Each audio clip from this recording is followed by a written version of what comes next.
High and tight. Welcome to Business Prowess with Rafael and Dr. Andrea. Our show will bring you the best insights, ideas, and inspiration from successful entrepreneurs and CEOs in the business world.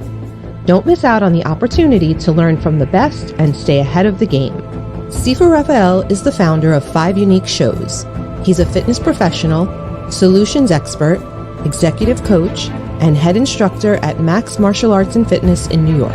Dr. Andrea Adams Miller is an award-winning international keynote speaker, best-selling author, and CEO of the Red Carpet Connection Publicity, Publishing, and Talent Agency, and CEO of IgniteYourRelationship.com. Known as the Dream Maker, she makes visionaries' dreams come true, bigger than they ever dare to desire. Drew, happy Friday, my friend. How are you today? Hey, man, I am super pumped to be on the show. For those that don't know, and I know that you all know Sifu. Sifu has been a big guy in my life, and so it's flattering. I'm just flattered to be on the show. And you know, with everything that you kept telling me, I did not hear you.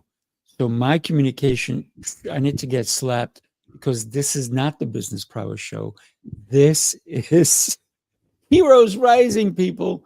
This is Heroes Rising. So what am I going to have to do? We are going to have to just play this for a second, right? So think about when we make mistakes like I just made. What's one of the most important things that we actually have to do? Fess up and own it. So that is me. And we have Chris Felton. He's on the backstage, and there's my camera going a little crazy. It's going to be a fun show. I can tell you that now. So why don't we go ahead and do the actual intro for this show? Here we go. Sifu Rafael is the founder and host of Coaching Call, Heroes Rising, The Sears Show, and New Tip Daily. He works with individuals, groups, and businesses and helps them find clarity, purpose, and understanding of who they really are in business and personal life. Sifu Rafael has used his skills to develop a variety of multifaceted businesses in the martial arts and fitness industries. He owns and operates a 10,000 square foot martial arts and fitness facility in New York. Jose Escobar is an award-winning, nationally recognized personal development speaker, published author, and sales professional. He leads compelling, high-level communities consisting of entrepreneurs and advanced leaders through his 2 business models, the Entrepreneur's Bookshelf and the Connected Leaders Academy. He is also the co-host of Heroes Rising.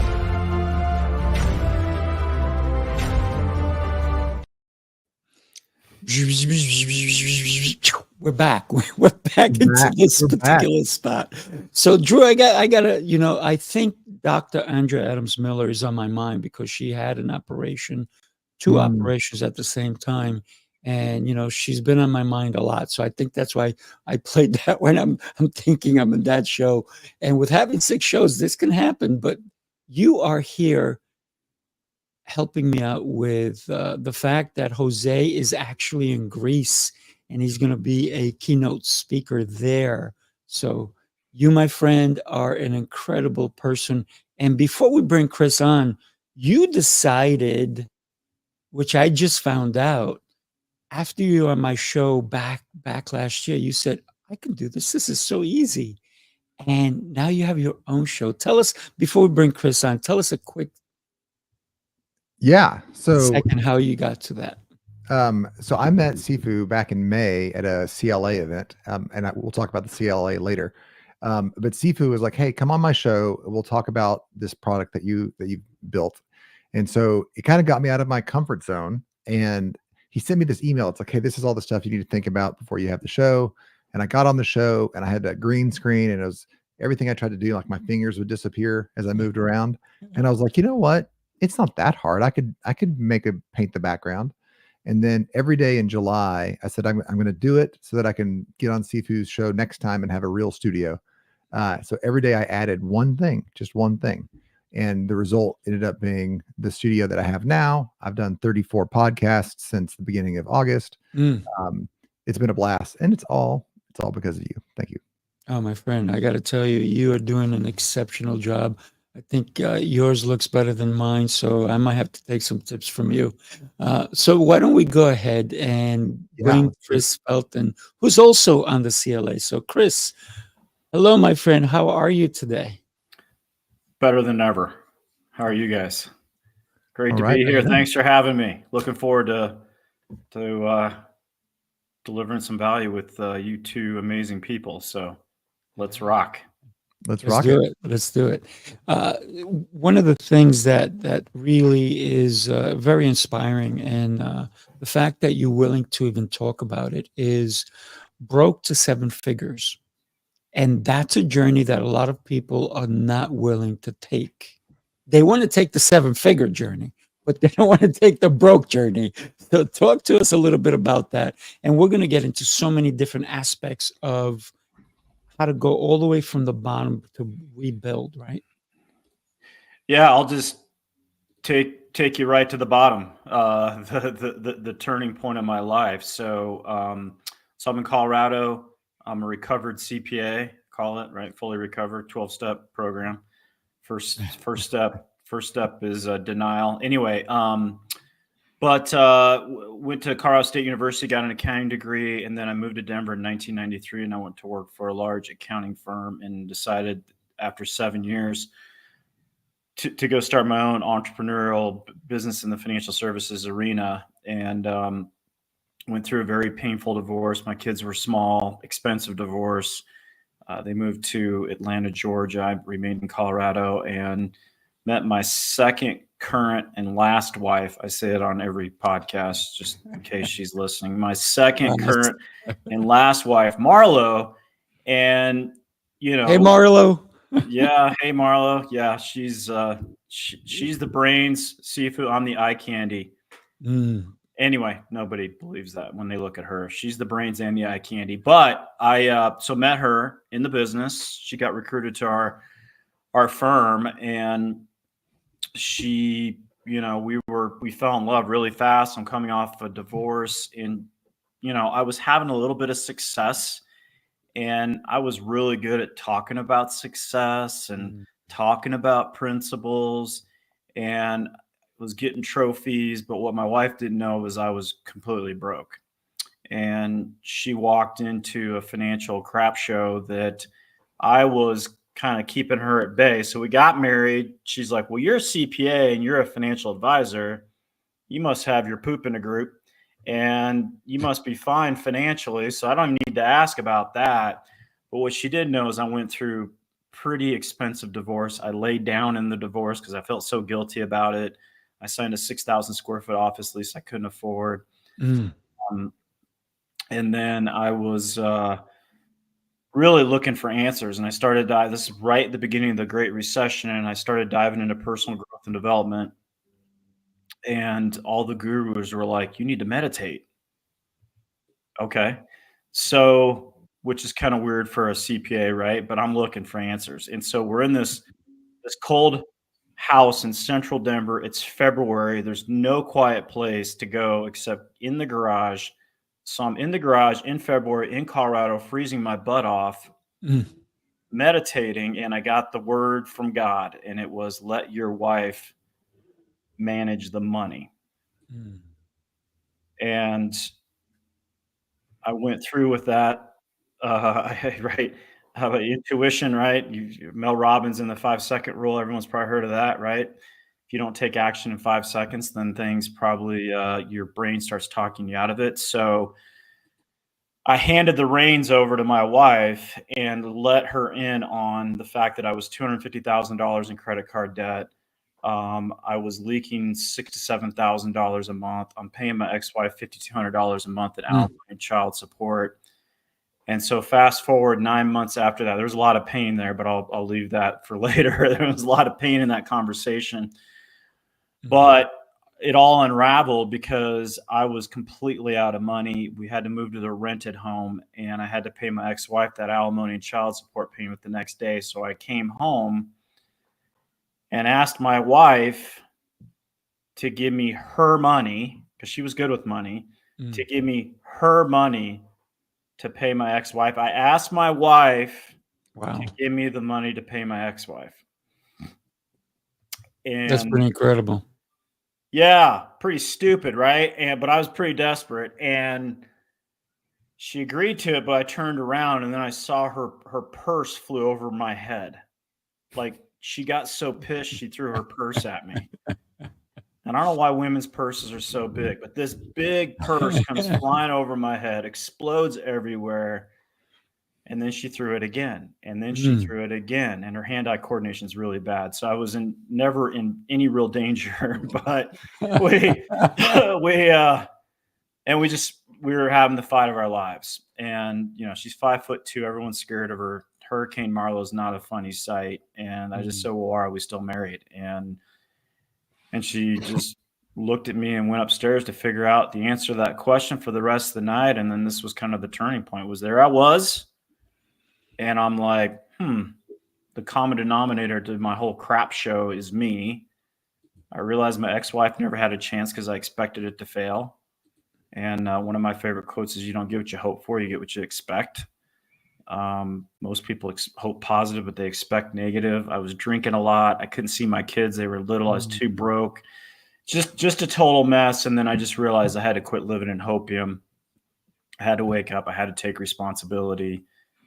And Marla and I came together the next day, and a lot to talk about that what went into that, but she decided to keep me. And I decided that I was going to grow and develop, and I was going to figure out how this mindset was creating broke. And I went to work all in on changing my money beliefs. And from there, we locked arms. We wrote a book called Couples Money, kind of came out of that journey. She interviewed super wealthy couples that we knew that had great wealth in all areas of their life, not just money. And we turned it around, became 7-figure entrepreneurs, and transformed our lives financially. But I had a massive personal transformation as a result of all that craziness that went on. Oof. Wow. Good thing, like you said, women's purses are heavy. And sometimes I always say, "What are you carrying? Is there a brick? You got weights in there? Are you working out while we're walking? What are you doing?" Right. So yeah, there was a Madonna CD that fell out of there when she threw it. It's like a Madonna CD from good the thing it didn't cut you, 80s. right? She's like, yeah. That's funny. No, that's good though, because our spouses bring things to us that we're not expecting. My wife, in our family, my wife's the money lady. She's way better with money than I am, and so having those dialogues is really a key turning point for me as well. Yeah. Well, I'm lucky like you guys. My fiance is really good with money as well. And she knows where everything is. She's extremely organized. So that's also helpful when you think about all the things that we do on a daily basis. Sometimes we have scattered brains, right? And because sometimes as an entrepreneur, I think we're trying to do so much that it's good to have someone who can oversee everything and kind of say, too much here, too little here. It's off balance. Let's find that balance.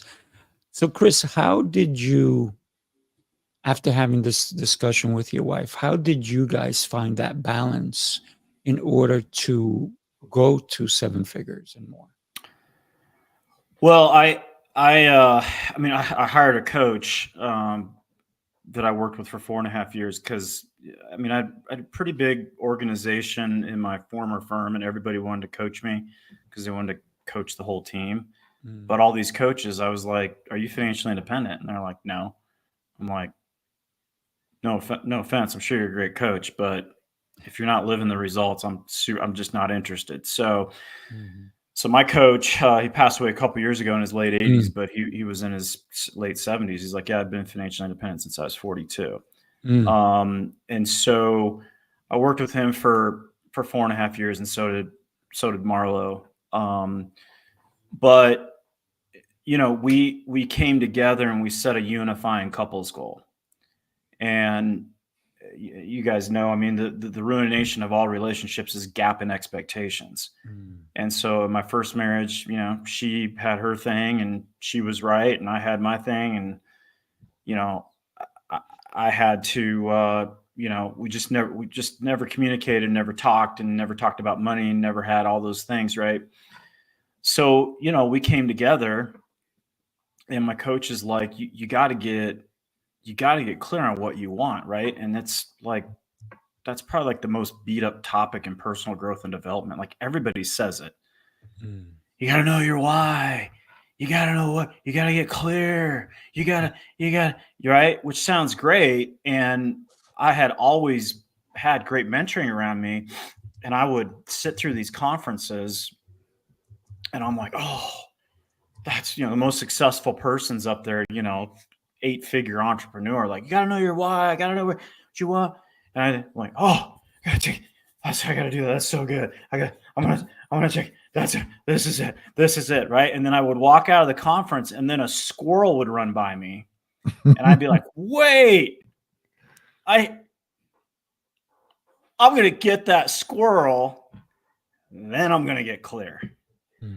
And then I was in a training, actually in New York. We were at the Waldorf, which is some legends of my former firm. And we're all sitting there, and our chairman of our company, he's the only self-made billionaire I've ever met in my life. And he was at the front of the room talking about how to do things, how to do our business.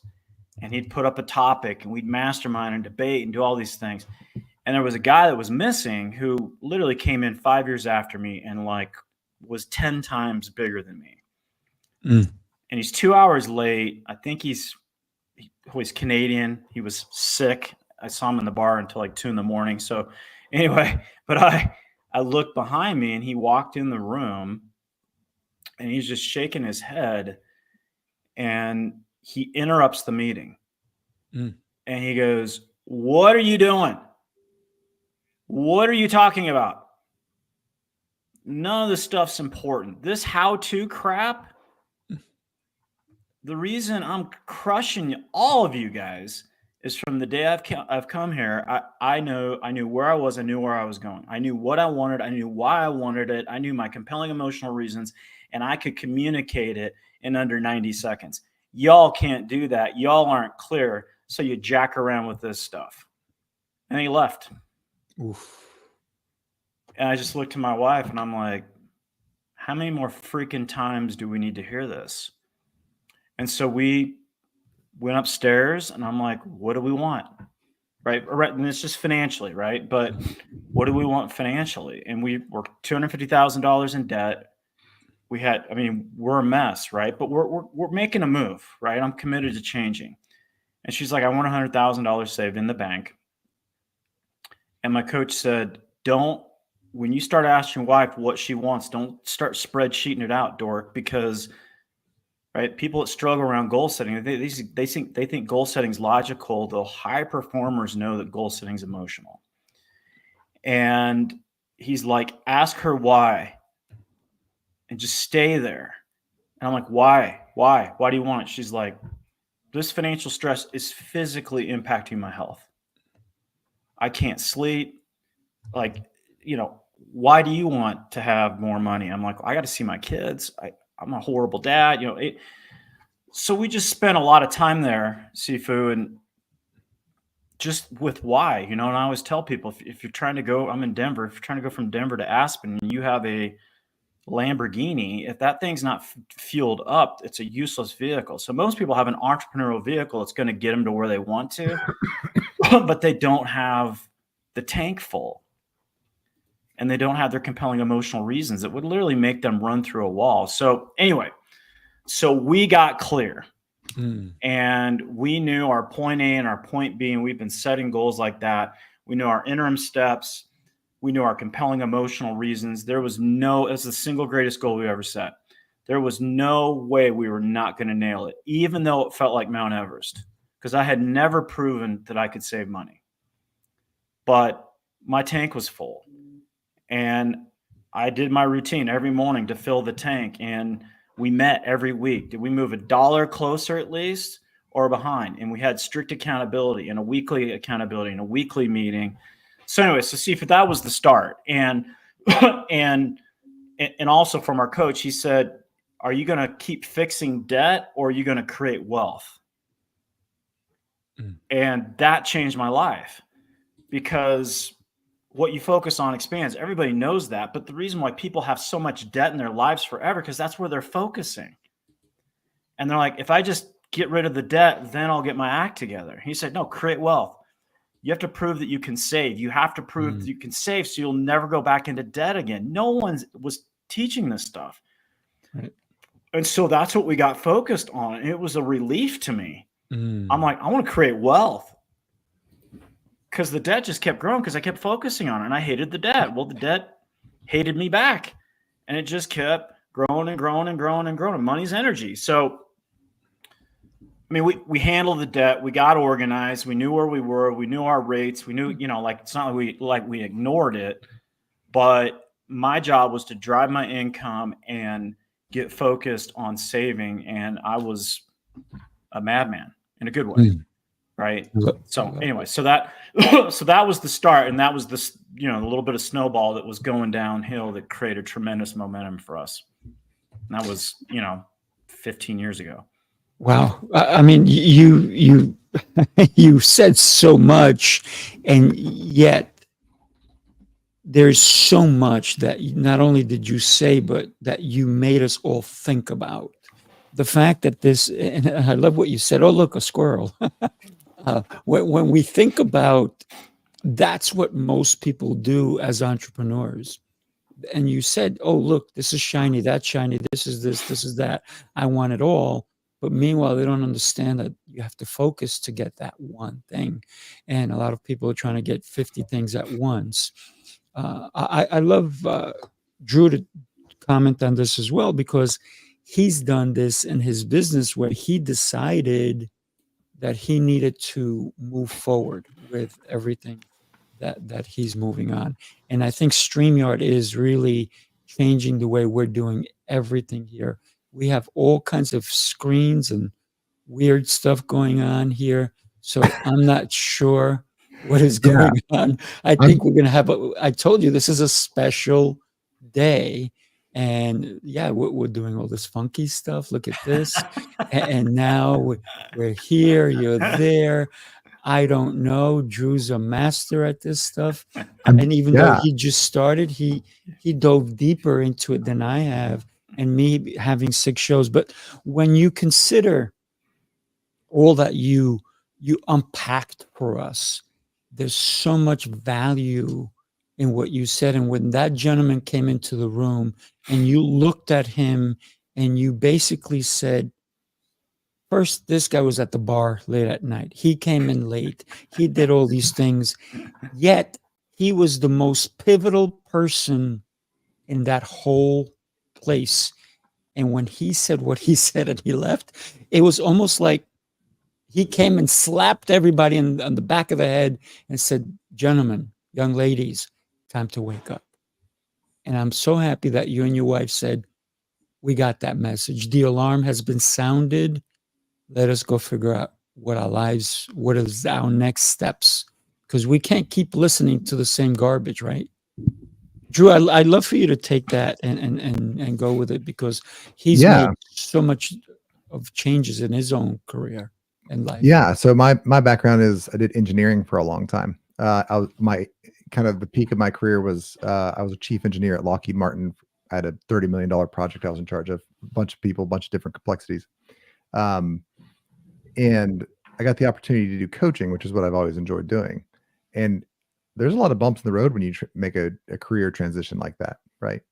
And so what has kind of gotten me through it is Richard Brunson has a line where he says he bought a drum set. Somebody convinced him to buy a drum set. So the drum set comes in, and he pulls out the drum set and he puts it together, and he realizes that he's terrible at drumming, absolutely terrible at drumming. But he goes, I realize that I'm a drummer who's bad at drumming. He could have taken the experience and said, oh, I made a mistake here, I'm not a drummer, right? But instead he said, I'm a drummer who's bad at drumming. Well, I know how to fix bad at drumming. I can just go get some lessons. So we went and got a coach, go get some lessons, surrounded himself with people that were into drumming.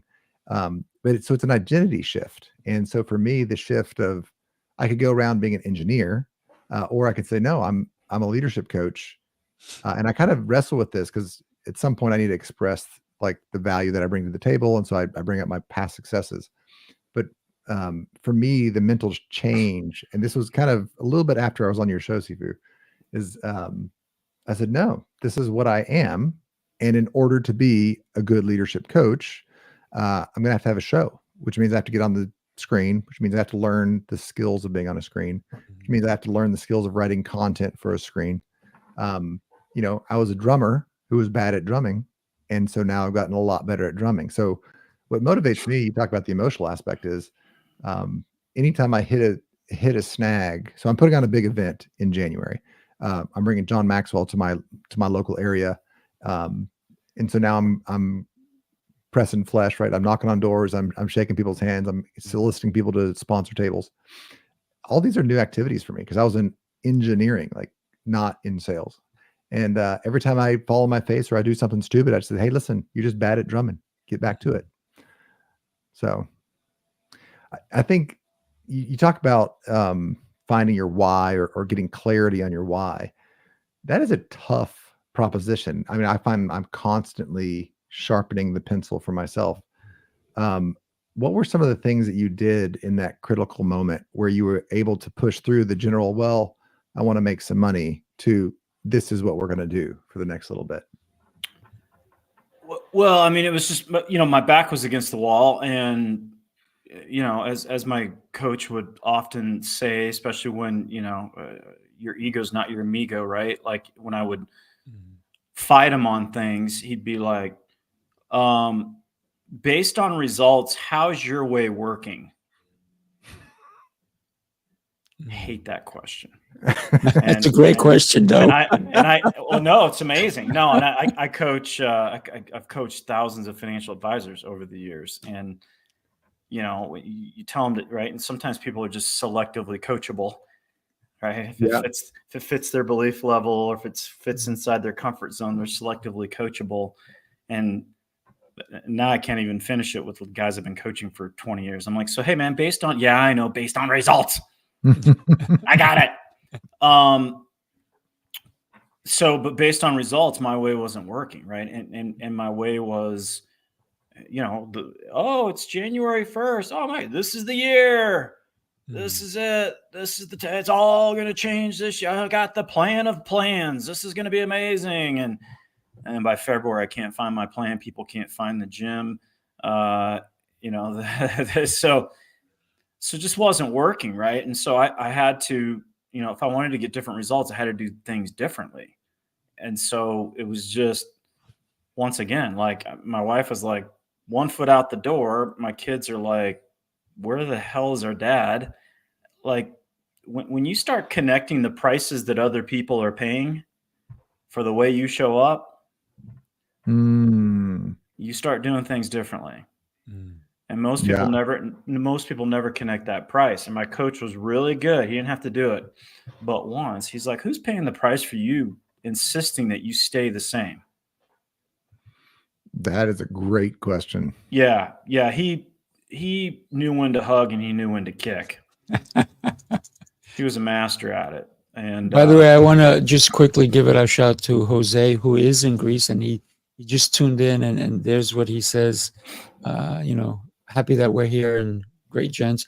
And because he is the fearless leader of Connected Leaders Academy, and well, part of it, it's pretty cool that he jumped in from Greece. You know, so hey, Jose, thanks for jumping on, buddy. So go ahead. I apologize. Yeah, no, you're good. Yeah, no, that's just the, you know, those connections, right? And when I hired him, I was looking, you know, I call it the, you know, the strategery. I was looking for the strategery, right, of how to do things. And it wasn't that. It was mindset. It was mentality. It was emotional intelligence. It was, you know, all the stuff that I talk about in my book. And I didn't think it was going to be those things. But I had to quit running a marathon with 20-pound bowling ball around my ankle. And it was releasing a lot of this garbage and doing things differently. And so to answer your question, like, I had to do it differently. And when he said high performers get their compelling emotional reasons pulled together, they don't just logically do this stuff right? And he's like, you're a great goal setter, but you suck as a goal achiever. Like, he would just say stuff like that. Like, right. Everyone's good at setting goals, but most people suck at achieving them. Right. So getting the emotional and then just the clarity and still to this day, you know, my wife and I, when we're off, we sit down and I'm like, what the frick do we want? Right. I made a major move with my firm last 15 months, one of the hardest things I've done. And I made that move because I was clear on what I wanted. And I was clear that prior vehicle wasn't going to get me what I wanted or wasn't going to get us what we wanted. And I knew there would be short-term pain, but it was a good move. But once again, some things changed with that. And once the things changed, I'm like, what do we want, honey? And she's like, this is what we want. Okay, good. This is what we want. This is where we got to aim. This is what we talk about. This is the clarity. This is, you ask me what we're aiming for. I can communicate it. I can tell you within, 30 seconds why it's important. And that stuff's just important. And most entrepreneurs don't do it. They don't sit their ass down and do the hardest work on the planet, which is think. Yes. You got to think.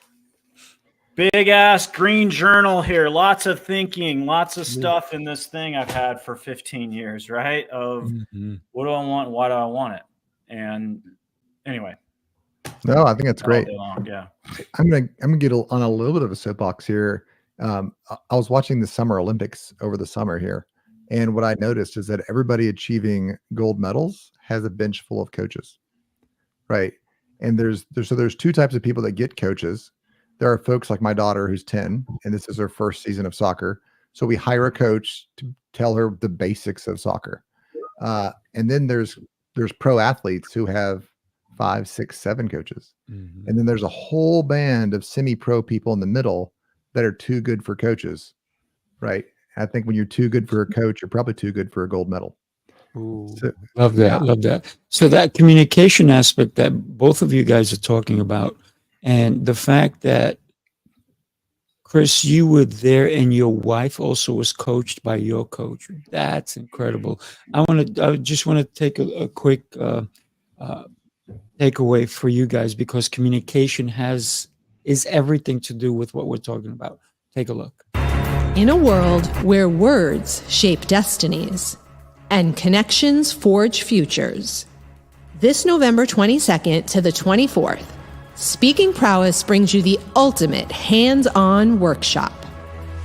We have a lineup of some of the most influential communication experts in the industry. These are the voices that will guide you on a journey to enhance your ability to connect, influence, and succeed.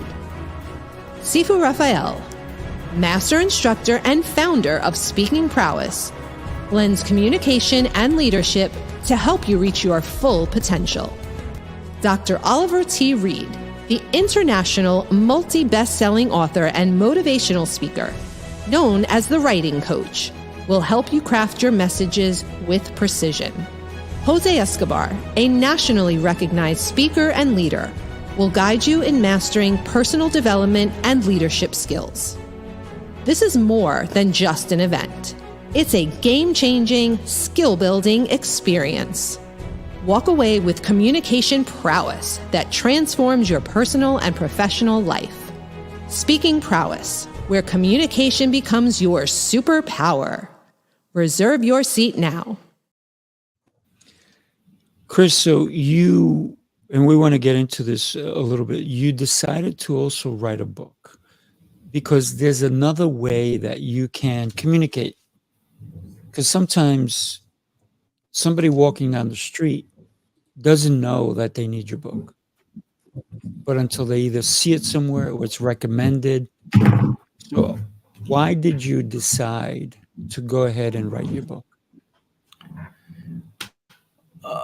In my former firm, we were about 60,000 agents, North America. And I was one of the guys that was kind of known for mindset stuff, this stuff. Right. And, I don't know if you guys heard of Steve Siebold. Have you heard of that name? I have not. Steve Siebold. No, Neither one of us. Yeah, neither. Sorry, man. Yeah, Steve's a legend. Yeah, Now we're he's a gonna have to legend. look him He up. wrote a book called 177 Mental Toughness Secrets of the World Class. It's yeah, he's kind of below the radar, but he's made over $50 million in speaking fees, and he's been a 7-figure speaker forever. Anyway, he was my book coach, but he reached out to me and he said, "I've listened to you talk for years. We got to get it out there." And so I wanted to write it because books kind of got me unstuck, right? Get stuck, I'd go pick up You're Born Rich. I'd get stuck. And so, the book is kind of the manual, I think, for an entrepreneur. It's written very simply. It's 300 to 400 words of instruction, but then there's a quote that backs up what I'm teaching. There's a resource that I used, a podcast, a book, something I did to basically get myself unstuck, right? And one of my quotes is, "It's okay to get stuck, but it's not okay to stay there." And the way we get stuck is we get stuck by looking at our environment and saying what is happening should not be happening. We get in resistance towards what's happening. And then an action step that I took, and then at the bottom of the chapter, each chapter's 1 to 3 pages, 50 concepts. The first chapter is called Stop Worrying. I talk about approval addiction. I talk about, my relationship with money. I talk about forgiveness. But it's my personal story that backs up what I'm teaching, of like how I applied it. And the story is, basically, I was a jackass. I wasn't getting results. I woke up, I shifted, I changed, I got this result. And so when Steve and I came together, he's like, "I don't want your content. I want you to write your 50 best stories. Write your 50 best stories, and then we'll create the content around it." And then as I started writing the stories, he's like, "Are you sure you want to share all this crap with you?" He's like, "Dude, you're not holding back." I'm like, "Dude, I want my kids to read it, who are 23 and 20, and I want their kids to read it." And, I was separated from my kids for, from the time they were 3 and 1 month old, and, they're 23 and 20 now. But, they read that and they're like, "Dad, holy crap, we had no idea." It's unbelievable how I forgave their mom and how I accepted that they were getting raised by another guy because she remarried another guy. And how did I change my mentality of not only not feeling like I was getting replaced, but giving that guy a lot of love and appreciation. Never had a negative thought about that guy in my life. My relationship with my ex-wife, forgiveness. I mean, I know God put this book on my heart because of forgiveness. People suck at it. And I close out most of my keynotes on forgiveness and the blessings of me forgiving my ex-wife. So it's not just, money and how to. I'm doing a talk tomorrow, and everybody wants me to talk about money, and I'll talk about money, but I'm going to talk about my forgiveness story of my ex-wife, because my coach said, if you don't forgive your ex-wife, you're going to be a broke That's right. your whole freaking life. I'm like, what? Yeah, you got to forgive your ex-wife, dude, or you're going to be broke. Great advice, because that alone, great advice, because that alone takes the weight off, right? A lot of people don't realize that forgiveness, without giving it, you're carrying it. And the more hurt you are, the more you're carrying. And for me, and thank you for sharing that, because forgiveness, it takes courage to forgive, but it also takes courage not to bring it back up. Because a lot of people say, "I forgive you, but remember that time when you did this?" And they never forgave for real.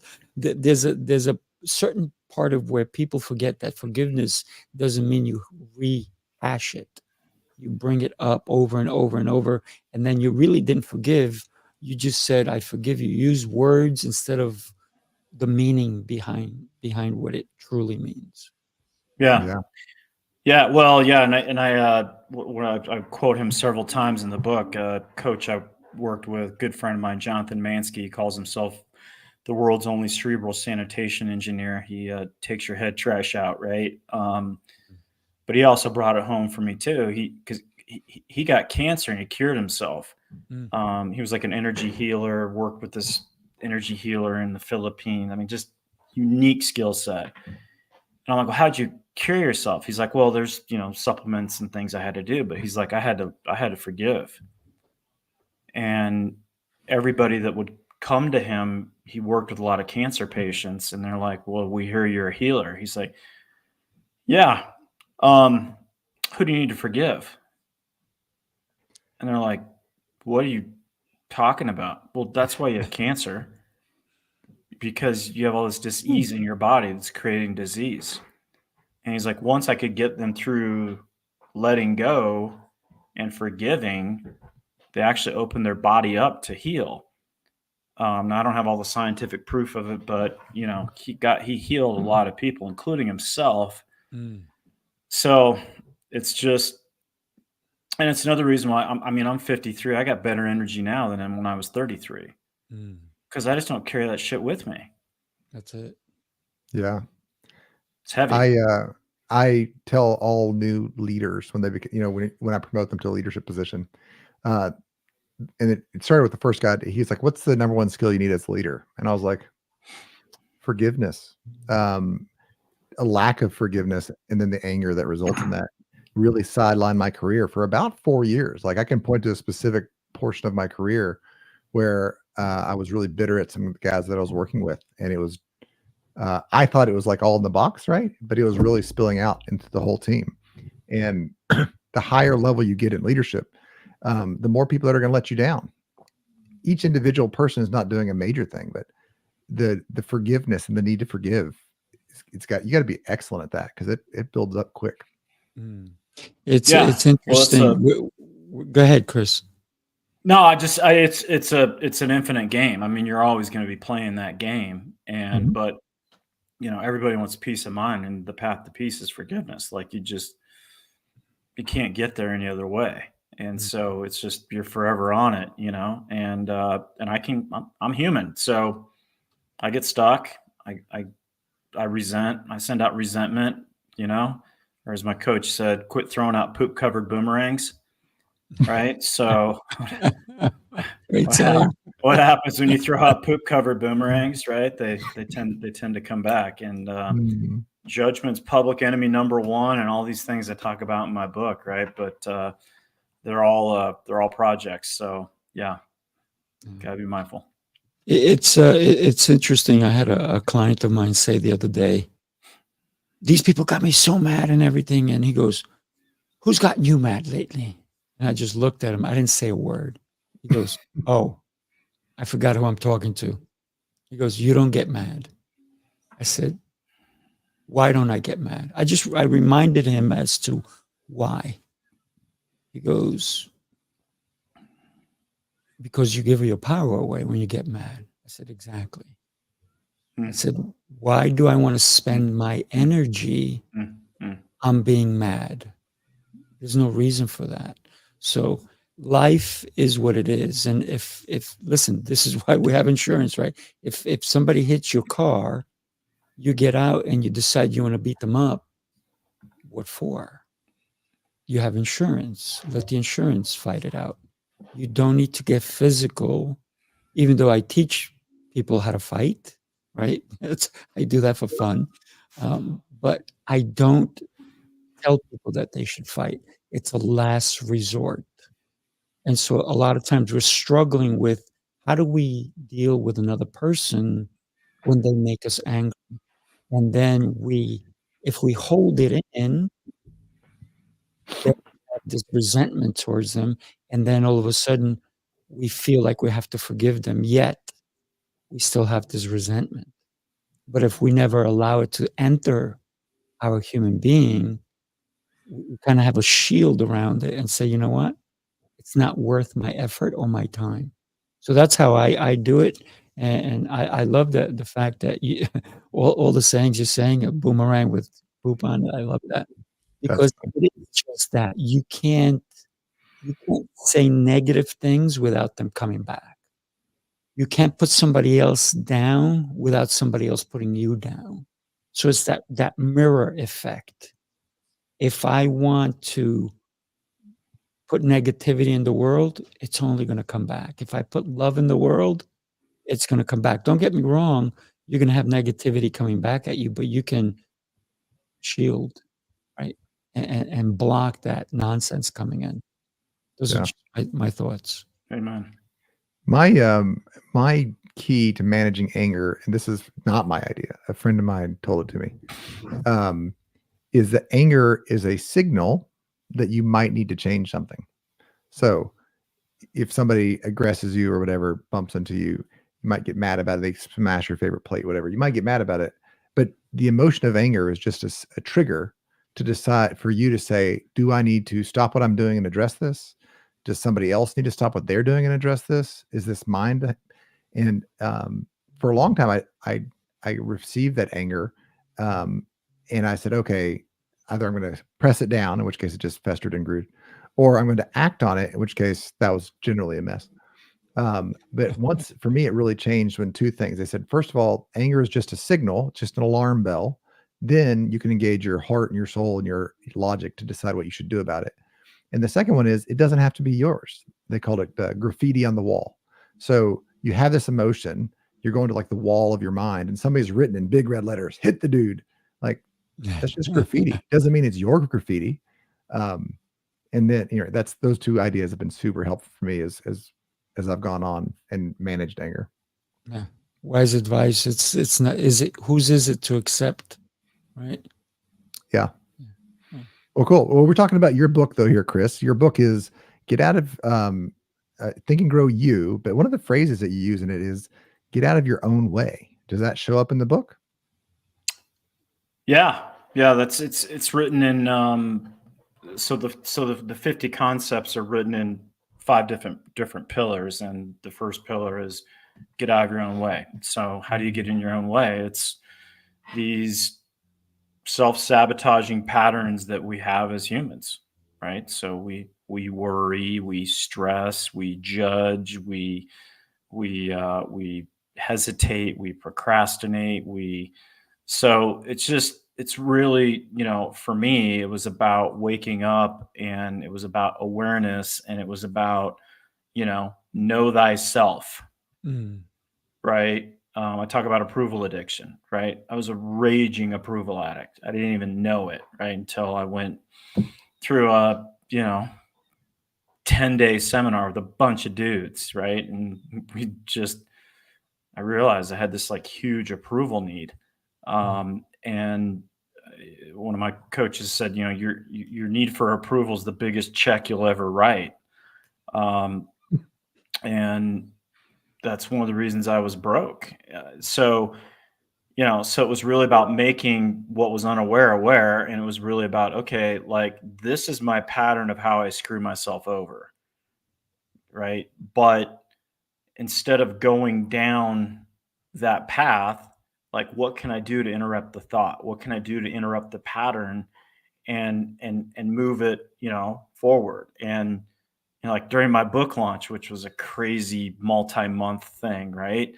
I had to use my book on myself, right? Like I'm like, all right, because some people loved it and some people didn't, right? And so my whole approval addiction thing was kicking in, and then I would judge them for not approving, and it's just this crazy thing. So it's really just getting out of your own way. It's just like, how do you get in your own way, right?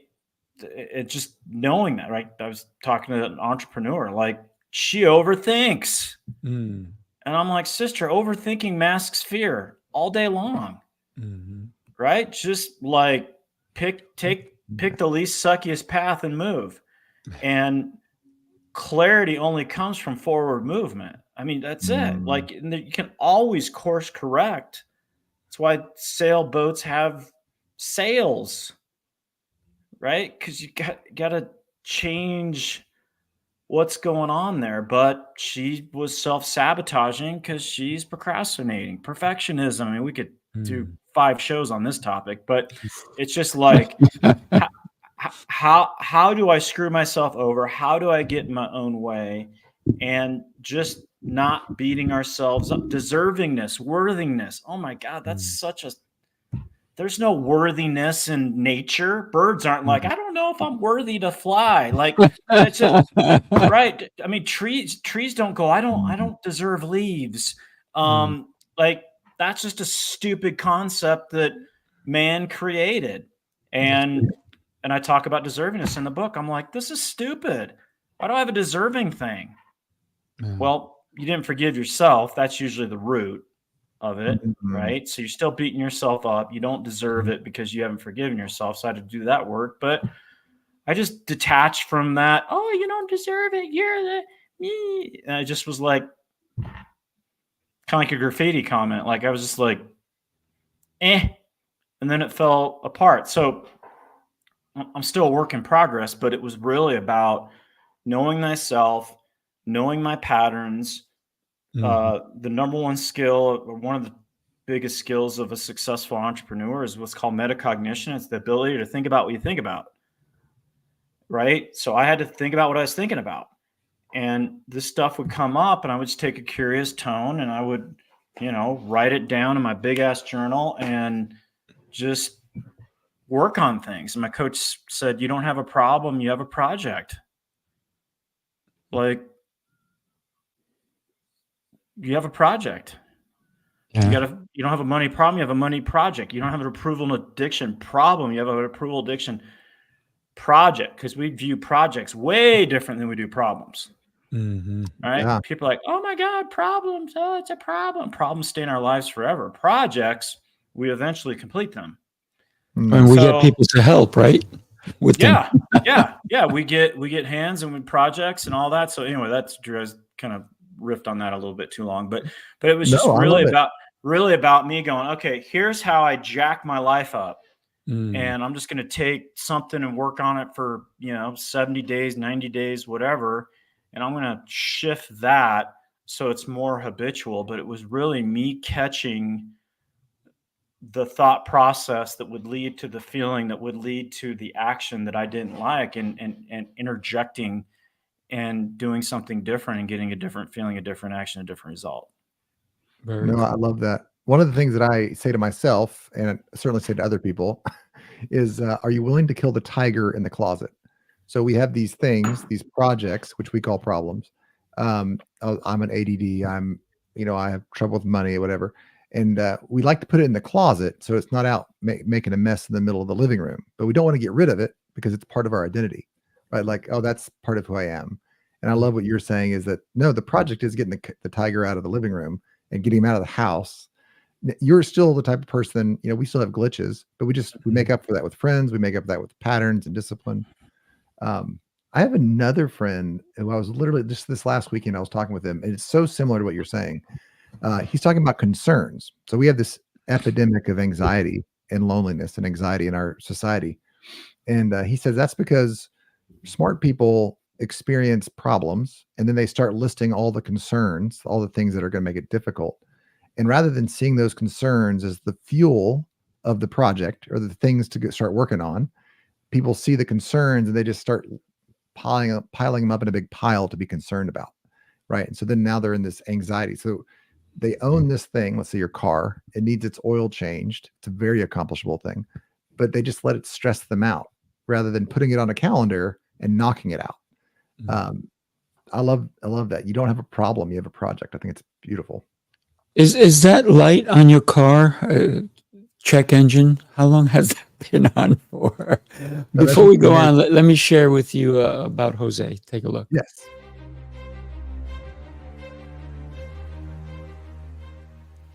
Hi, my name is Jose Escobar, and I'm the founder and CEO of the Connected Leaders Academy. We're a growing tribe, a community of entrepreneurs all over the world, globally, all across the country, high performers, titans of industry.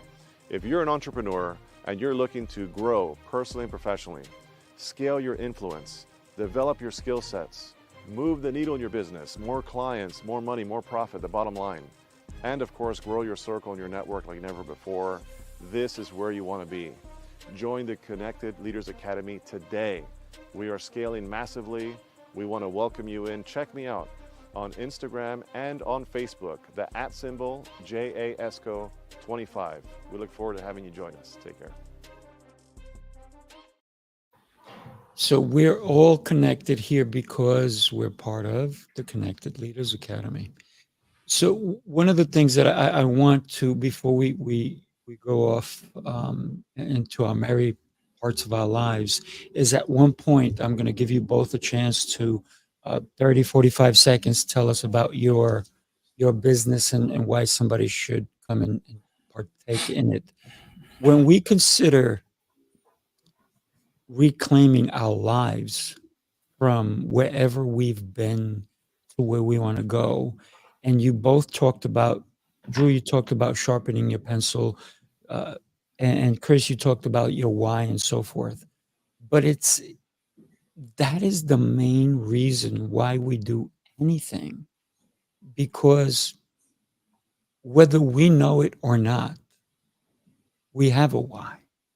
And how many people have you come across who don't even know it, yet they're doing something towards it, right? Or they're destroying their why because of liquor, alcohol, drugs, whatever it is, womanizing, menonizing, whatever it is that they're doing, and they're destroying that why, and they keep putting that fire into it, right? They you sharpen your pencil, but then you throw it in the fire. You got to start new. So it's all these different things that we're doing, but yet we haven't really found. So why is purpose, why, when, what, and how all kind of come together. So before we go off, if you can just give us a quick thought on why. Well, I heard John Gordon recently. He said, for your life to work, you need a mission, you need a team, and you need a scoreboard. And that just plowed into my brain, right? And he talks about athletes that, they leave their sport and they lose their mission, they lose their team, and they lose their scoreboard, and they're lost. And so, it's all connected to making other people's lives better. I mean, that's it. I mean, we scaled, our business and went to a pretty cool level of financial success, but it was all tied back to leveling up our skills and helping people have a better life, right? And helping people with their purpose and those things. And so if you have a why that's not tied to helping other people have a better life, then it's pretty worthless. And really, you can be looking for love in all the wrong places, and people look for it in things. But if you are not personally growing, and if you're not contributing to others, you will never find fulfillment. Love it. Love it. And Drew, your thoughts, because you decided after you were on my show to start yours, but you didn't do it necessarily because you just wanted to hear yourself talk, right? You did it because you knew you had something that other people can benefit from. So go ahead and tell us the importance of your why. Yeah, I hit this spot where I had about 10 folks directly underneath me, and I realized that I was multitasking. And what that means is I was making 9 people wait while I played hero and solved one person's problem, right? And that basically, I was tanking the project, that was tanking my reputation, that was tanking the team morale. And so I realized I have to change this. And a mentor, like a book mentor of mine, Clayton Christensen, he wrote this book called Why Do You Do It? And he said, I realized that I can teach one person at the bottom of the organization and that can improve their life. Or I can teach somebody at the top of the organization and I can improve 100 or 1,000 people's lives. So there's this amazing leverage that happens in leadership. And the thing that keeps me up at night is that most people rise to leadership because they're technically good, like they can do their job well. But the technical skills of leadership are very different than the technical skills of making the product. And so if I can spend my life helping leaders be amazing, and so I'm doing my event in January is called the Spotlight Leadership Conference. And so the idea is, what if we as leaders stood back from the spotlight and instead we built stages for all of our people to shine on? What if we held the spotlight and spotlighted our people? we would unleash such a wave of fulfillment and prosperity in America that it would change the world. So that's my why.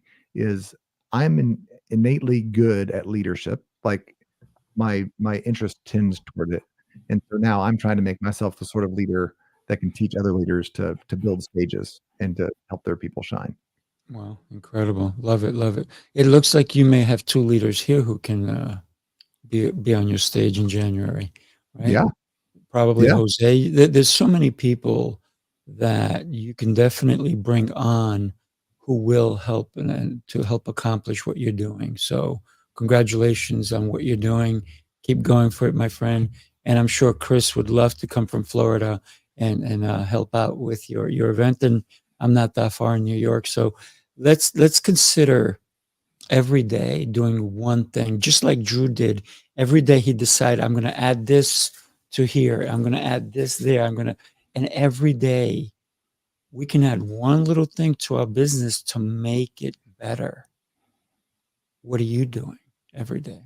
So I'm going to give you the stage for about 30, 45 seconds. Drew, I'll let you go first, and then Chris, and then tell us about your business and why somebody should come to it. yeah. So I do one-on-one or group coaching. That means that you hire me and we get on a Zoom call once a week and we work on a leadership topic. I have a sidecar of the business. I call it my parlor tricks, where I do the 6 aspects of your business: leadership, products, marketing, sales, operations, and cash flow. When I got into this, I said I wanted to be useful and inspiring. And so that's what we do is I do one-on-one coaching to inspire you to be a better leader. But then we all got to make money. We all have to make a profit. Otherwise it's just talk. And so I have some very, very useful tactical tools and skills to help you do that. Love it. Love it. Thank you. Thank you. And Chris, would love to hear from you, buddy.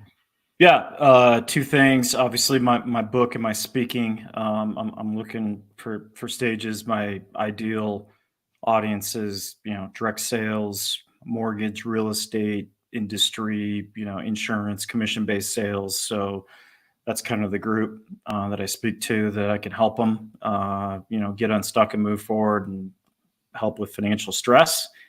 Right, because the root of financial stress is a broke mindset, and I know how to help people level that up.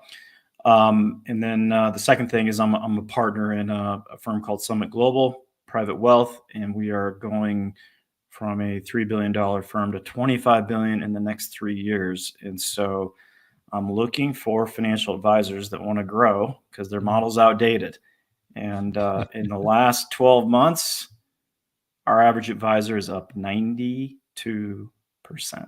Oof. And there's lots of reasons to that, but it's the 2045 firm that we're building here in 2024. So love connections to financial advisors that want to grow.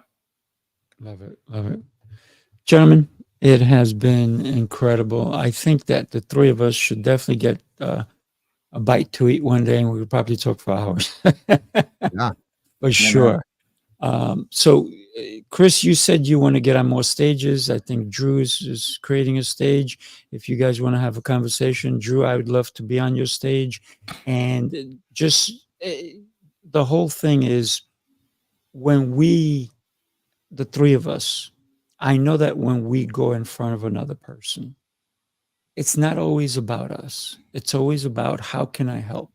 Because that's my motto. This is why I have 6 shows. Is I want to bring people on the show and help them promote them. So this is why I asked you guys at the end to give yourselves a little commercial, because if someone connects with you, then God has he's shown his light on me, and he said, Rafael, you did a good job today. So I'm always looking to help as many people as I can. And thank you, gentlemen, for being such exceptional guests and a co-host for today. Drew, you, my friend, did an amazing job. Thank you. Yeah. Thank you. Thanks, guys. Yeah. All right, everybody, happy Friday, and we'll see you next time. Take care.